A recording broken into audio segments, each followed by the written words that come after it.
And Sorry. good morning, everyone. I hope you had a great weekend. And we're going to start off Medical Monday today with two wonderful, kind, and very smart pharmacy students. And their names are Tiandra and Hannah. And they're going to share with you a, a wonderful presentation and activity about how they, as future pharmacists, can help to prevent strokes. So we're going to hand it over to Hannah and Tiandra. Thank you so much. All right. Um, Hello, everyone. I would like to thank Ms. Kemp for that wonderful introduction. So, like she stated, Hannah and I will be presenting how pharmacists play a role in stroke prevention. And this is a great topic to discuss because February is Heart Awareness Month, and strokes have a lot to do, like, with your heart health. So, first, what is a stroke? So, a stroke is an event that occurs in the brain when the brain isn't getting enough oxygen. So, in the picture here, you can see like where the redness is, and that's kind of showing the area of the brain that isn't getting enough oxygen. So next we can discuss the different types of strokes. So we have hemorrhagic stroke. I know that's kind of a big word, so I can just break it down for you. And hemorrhagic just means bleed. So with the hemorrhagic stroke, you can see in this picture where the blood vessels has like blood coming out of it. That's when the blood vessel kind of bursts open and then it starts to bleed in your brain. And that prevents your brain from getting oxygen. And then, so the next type of stroke we have is ischemic, which means that there's a clogged artery. So you see in the picture where there's a lot of yellow, a lot of yellow things. It's called plaque. So when you eat a lot of greasy foods, like your arteries get a lot of plaque in it. And once it builds up, it can continue to build up and form an area where blood can't pass through the blood vessel.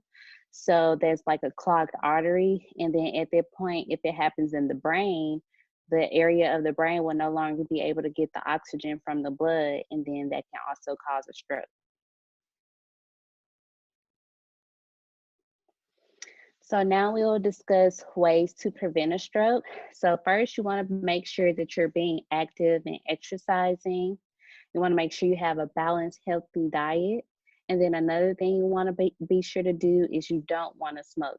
So in the picture, you can see the kids exercise, and so you can do things as playing on the playground with your friends.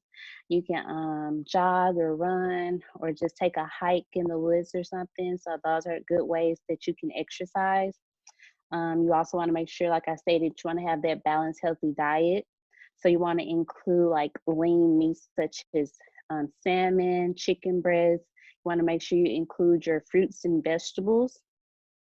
And you also want to make sure you include like whole grains and dairy products as well. And like I stated, no smoking is bad for you. Not only can it cause lung cancer, but it can also increase your chances of getting a stroke. So now I'll discuss the pharmacist's role in stroke prevention. So first, as a future pharmacist, Hannah and I will be educating patients, and then we'll also be managing the medications that prevent stroke. So with education, like the things I told you all earlier on how to prevent strokes, that's what we would be telling patients. And we also will be managing medications like anticoagulants, antiplatelets, and antithrombotics. These classes of drugs kind of play different roles in preventing stroke, but ultimately they make sure that your blood is thin enough. They don't want it to clog and be thick to form a blood clot, which can also prevent the blood from flowing and getting the blood flow to the brain. All right, so the last slide I will show is know the signs, and be sure you all focus on this slides because there's an activity after this where you kind of have to recall these things. So how to spot a stroke. First, you want to do the acronym FAST. So the F stands for facial drooping, and as you can see in the picture, One side of the guy's face is kind of lower than the other side. And then you want to do look at arm weakness. So usually people will have their arm straight ahead and one arm is kind of leaning down. So that's kind of a sign with the arm weakness. And then next you want to see the speech. So you can ask a person what is their name or what day it is. And if they're kind of having difficulty speaking, that's also another sign. So if you see someone having all of these signs, then you know that it's time to call 911 so you can get help. All right, so now it's activity time and I'll be handing it over to Hannah. Okay, so we're gonna take this short quiz about recognizing the signs of stroke and talking about what we just talked about in the presentation. So do you have a superpower? We're gonna take the quiz. All right, so the first question is, can you spot the citizen of Metropolis whose face is drooping? I'm gonna go ahead and say left or right, and then when I do say left or right, you're gonna raise your hand and we can decide the majority then. So who thinks that the girl on the left side's face is drooping? Raise your hand. And who thinks the girl on the right side, her face is drooping? Okay, so it looks like the majority selected the right side. We're going to see all our answers at the end. So which citizen is experiencing arm weakness? Is it the guy on the left? Raise your hand for the guy on the left. Or is it the guy on the right? Raise your hand if he's the one who's experiencing the arm weakness. All right, so it looks like we chose the guy on the right. All right, who is suddenly slurring their speech? The guy on the left is saying, "Hills, I think I'm having a stroke." And then the girl on the right is saying, you can read what she's saying. "I have a proclivity for elocution that is prodigious." So is it the guy on the left who's slurring his speech? Raise your hand.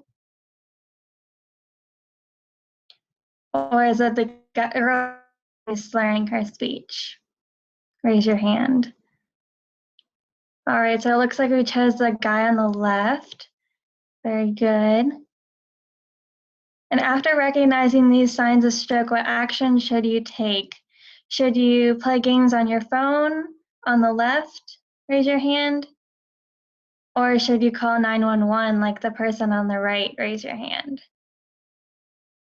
All right, very good. We selected the calling 911 on the right. And we should see our score.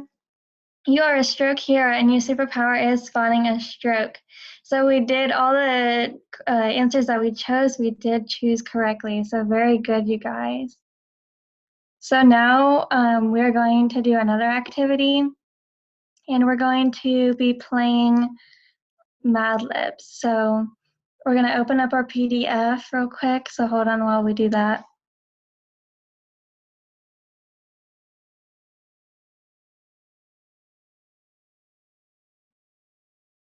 All right, so here on the first page, this is where we're going to choose all our words for this activity. And then once we're finishing choosing all our words, on the bottom of the page, we're going to read the story that we created. So is there any way that we can have participation from the class and they can give us the words that we need to make our story?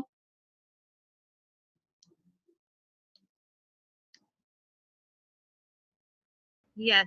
I'm sorry. What do you want them to do? I'm just going to ask them to give us a word for a family member, and then someone can raise a hand. You can call on them, and they can tell us a word that we can put in our story. Okay. All right. Family member. Go ahead, Tatiana. Karen? A family, like a name of a family member, or somebody like a family member, like a sister, brother, uncle? Yeah, sister, brother, mom, grandma, grandpa, anything like that. She said mom. All right, mom.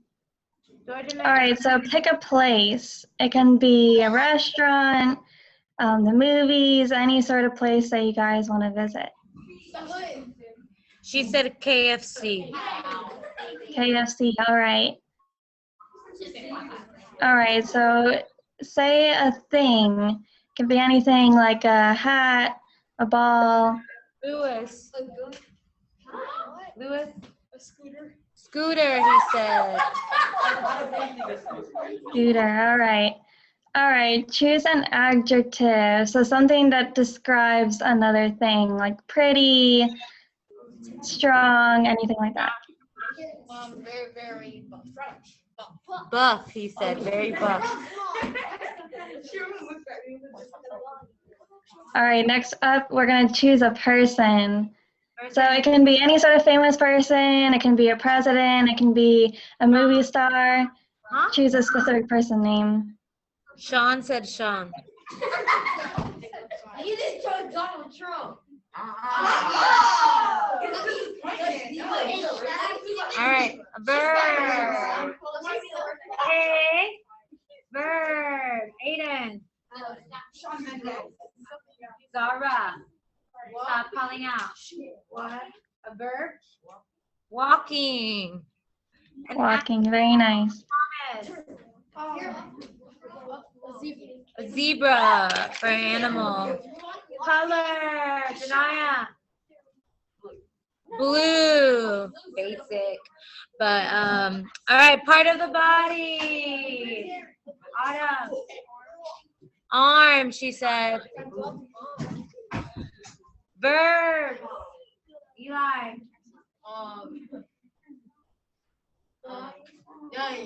Dying. And a place. Canaan. A place that. Sorry, McDonald's. All right, McDonald's.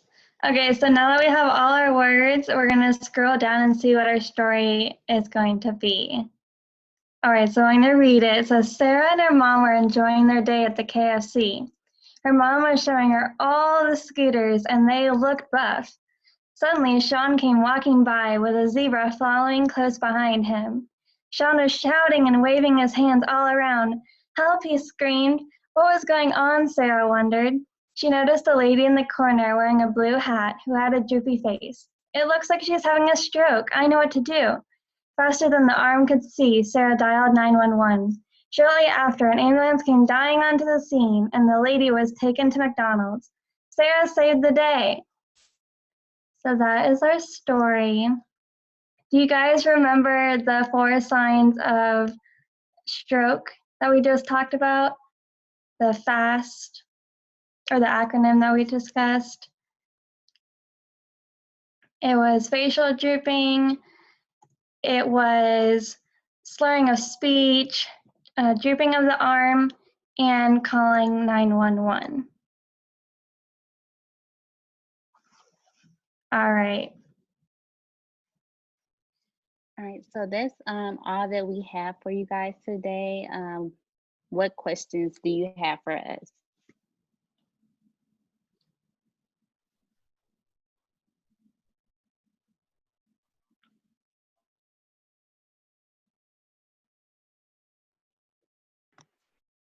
Fifth graders, anyone have any questions about strokes for these lovely ladies?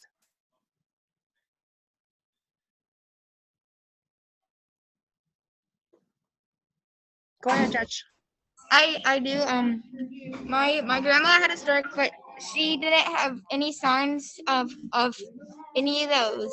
But what do we look for when, because she had a jaw stroke? How do we tell if she has a jaw stroke?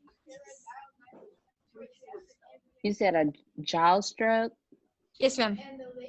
Okay, so like that is kind of like a sign because like her jaw kind of like droops. So that's kind of that sign of facial drooping. So it doesn't have to be the entire face. It can be like part of it or like just the mouth. So that's kind of like one of the signs of the FAST acronym. Thank you. Is she doing better now? I hope she's doing better. Alvarado, is your grandma doing better? She is. Good. I'm glad because that's something that you can do um, as her grandson by talking with her and cheering her up, and that will really help her get better. So you and the other students in your class can play a very important role in helping not only with the stroke prevention, but helping your grandparents, if they do have a stroke, to recover. So that's very nice of you to care about your grandma. Yes, ma'am. Does anyone else have any questions for us?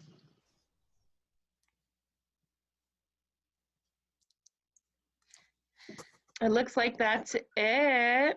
Thank you, think ladies. Oh, was that a hand? Who is that? Autumn? I can't see. No, no more questions. Okay. Thank you, Miss A. I think that Thank you. everybody should give a round of applause for Yes, Hannah and Tiandra. that was fabulous. I That really was loved the Mad Libs, girls. The Mad Libs activity was so much fun. I love that idea. Very, very creative. Thank you very much, students. And I will send follow-up photos later this week. I'll also send you, Ms. Quintine, as well as Hannah and Tiandra. There's some really nice infographics out there for kids about being stroke heroes. So I'll send those to you, and then maybe you can print one out and put it Yeah, on the board. absolutely. She would love that. Thank you. Thank you again, Hannah and Tiandra. A+.